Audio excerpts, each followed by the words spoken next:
যান। আপনাদের থেকে কি কোনো রাজনৈতিক দলের থেকে কি আপনাদের কোনো সুযোগ সুবিধা কিছু আমরা নেই? কোনো তারা ভাই আমরা চিড়িয়াখানার মতো হয়ে গেছি। চিড়িয়াখানার যেরকম বস্তু মানুষজন আসে, লোকজন নিয়ে আসে, ছোট বাচ্চা কাচ্চা অথবা বিভিন্ন সুন্দর সুন্দর ড্রেস আপ করে আসার পরে দেখতে আসে জন্তুরা, যে এই জন্তু কি এখানে ঠিক আছে, এর কি সমস্যা, একটু ফাইল দেখবে, ও আচ্ছা এই সমস্যা ঠিক আছে। কিছুক্ষণ পরে যদি তারা কেউ অনুদান দিতে চায়, একটু অনুদান দিবে, কেউ দিবে 5,000, কেউ দিবে 1,000 টাকা ধরাই দিয়ে আপনারা দেন। কেন ভাই, আমি কি টাকার জন্য আসছি এখানে?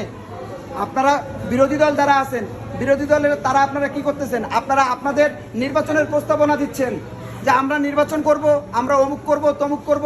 সমস্ত বিরোধী দল, জাপা বলেন, বিএনপি বলেন এবং অন্যান্য যে দলগুলো আছে, সবাই আপনারা আপনাদের নির্বাচনী ইশতেহার দেন, কিন্তু আমাদের নিয়ে ইশতেহার কই?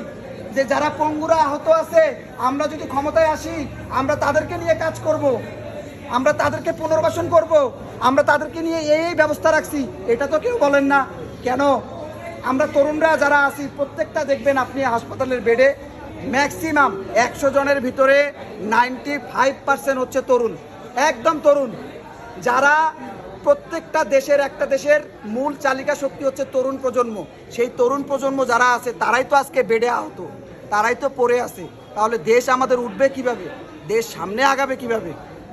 এটা করেন আপনারা। আপনাদের তো এগুলো প্রস্তাবনা নাই, আপনারা শুধু একটা করে এইভাবে আসেন, চিড়িয়াখানার বস্তু দেখে চলে যান। সেটা তো আমরা চাই না।